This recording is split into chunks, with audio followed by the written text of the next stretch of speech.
एक दिन राधिका और उसकी सास को घर पर अकेले रहना पड़ गया था।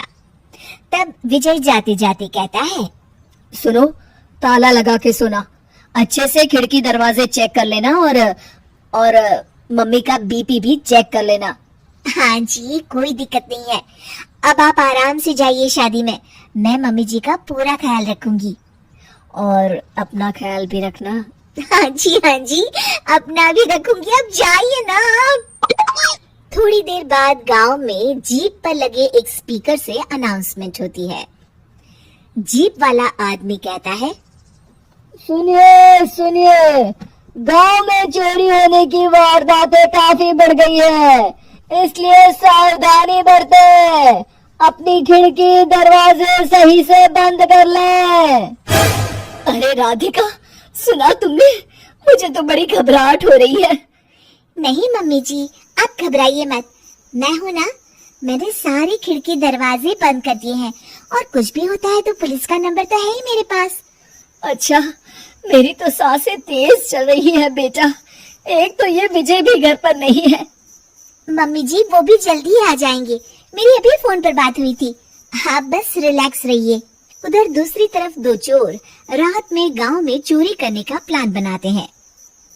दोनों सास बहू अकेली है उस घर में। अच्छे से पता लगाया नो? हाँ, कोई और नहीं है घर पर।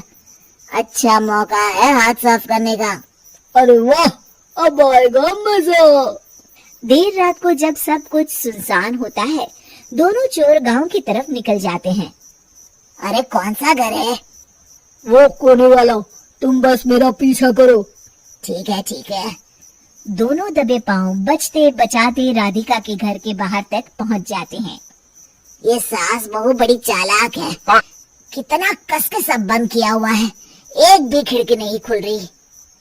चोर खिड़की खोल ही रहा होता है कि तभी बिजली जोर से कड़कती है और चोर डर जाता है। राधिका की सास भी चौंक कर उठ जाती है। राधिका भी उठ जाती है। क्या हुआ माँ जी? घबराइए मत, मैं आपके पास ही हूँ। तुमने कुछ आवाजें सुनी? माँ जी, बस बिजली कड़की है। आप बेवजह परेशान हो रही हैं। मैं आपके लिए पानी लेकर आती हूँ। ठीक है बेटा। राधिका जैसे ही पानी लेने के लिए उठती है, उसे खिड़की से चोर की परछाई दिखती है। ये देखते राधिका थोड़ा घबरा जाती है। वो अपनी सास को इशारा करती है। उसकी सास भी चोर को देखकर डर जाती है।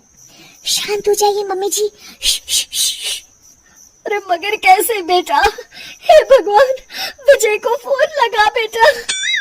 माँ जी, इस वक्त अचानक वो पहुँच भी नहीं पाएंगे। मैं कुछ करती हूँ, आप बस शांत रहिए। उधर चोर अपने काम में लगा हुआ है। वो सब सामान देख रहा होता है। तभी उसको आवाज आती है।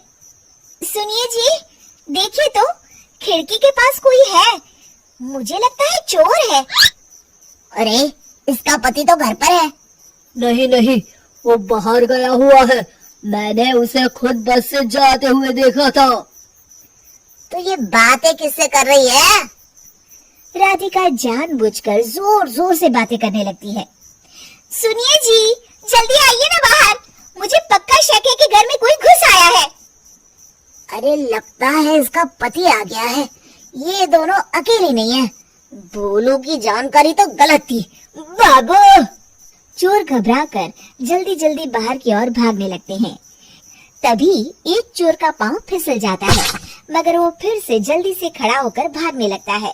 वो गली के कोने तक पहुंचने ही वाला होता है कि पुलिस उसको पीछे से आके पकड़ लेती है। अरे रुको तो, किधर भाग रहे हो दोनों? कब से तुम दोनों की तलाश थी हमको? साहब, छोड़ दो हमको साहब। हमने कुछ नहीं किया। अच्छा, तो इतनी रात को क्या यहाँ जॉगिंग करने आए थे? हवलदार, दोनों को हथकड़ी लगाकर गाड़ी में बिठाओ। तभी पीछे से राधिका भी आ जाती है। मैम, आपने बड़ी बहादुरी दिखाई। अगर सभी आपके जैसे नीडर नागरिक हो तो कितना अच्छा हो। सर, आपको मेरी सासू माँ ने फोन किया था, उनका ही आइडिया था ये।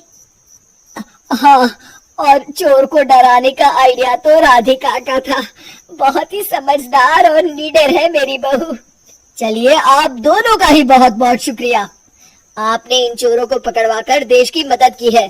और हाँ, पुलिस स्टेशन आकर अपना इनाम जरूर से ले लीजिएगा। और अगले दिन विजय शहर से आ जाता है। वो अखबार में तस्वीर देखता है जिसमें राधिका और माँ इनाम ले रहे होते हैं। माँ, आपको कोई चोट तो नहीं आई है ना? अरे ना बेटा ना, जब तक राधिका साथ है तकलीफ कैसी। राधिका, तुम ठीक तो हो ना? I am so proud of you Radhika, तुम बहुत ही समझदार हो।